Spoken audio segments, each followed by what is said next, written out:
How's it going, everyone? Hamstring injuries are starting to become a problem once again for the Packers, it feels like, considering we've had a couple of hamstring injuries already this training camp, and we had another player in Marshawn Lloyd sustain one against the Cleveland Browns in the first preseason game, where he only was able to rush once and was taken out because he re-aggravated his hamstring injury.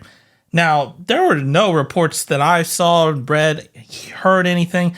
All I heard that he had a hip injury and that put him on the PUP list, and that's why he didn't attend training camp till a little bit later.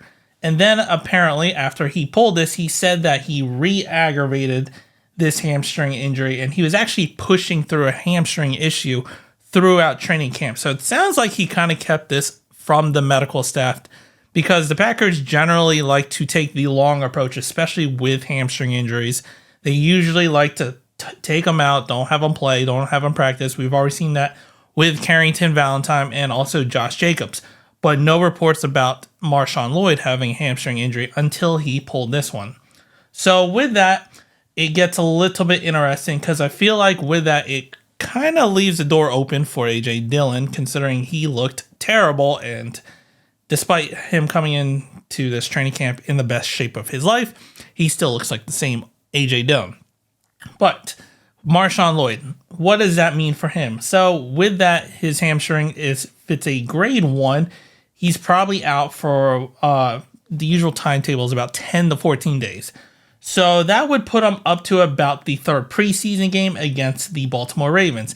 And that's if he has a good recovery and if the Packers want to kind of push it. And that would be on August 24th.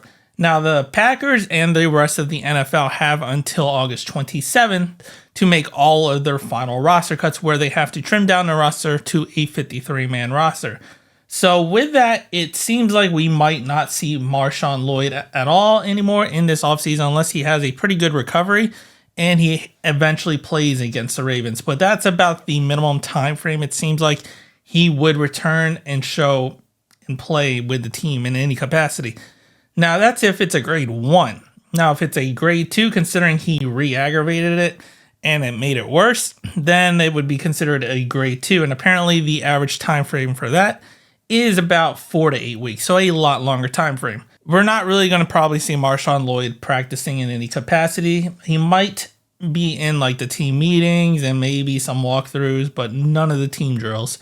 And then if it's not any better come the 27th, he's going to probably make the roster. I don't see the Packers cutting him because he probably wouldn't make it to the practice squad, especially since he was a third-round rookie running back and pretty much considered or was thought of potentially a top 3 running back in this draft class. So there's no way that the Packers are probably going to cut him, waive him, and hit him clear and make it to the practice squad. So he's probably going to stay with the Packers on the active roster and be part of the 53-man roster.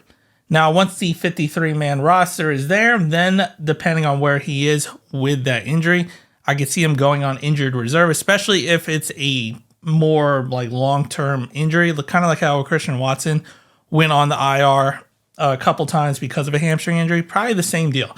He would go on IR, have to be out for 4 weeks, and then he could probably return depending on where he's at. But at the end of the day, Marshawn Lloyd will be out for at least probably a couple weeks with that hamstring injury. We'll wait more for when testing is done and what Matt LaFleur says about the injury when they ask about him, because there's no way they're not going to ask about it. So we'll have to wait to see what he says on that. But just coming out with a slight update and a kind of like a timeline of what we can probably expect with Marshawn Lloyd, especially since we're not going to cut him. And he can't go on the PUP list since he's already technically played in one preseason game and kind of came off the list and participated in training camp. But let me know what you think down in the comments. If you liked the video, hit the like button, subscribe to the channel, and as always, go Pack Go.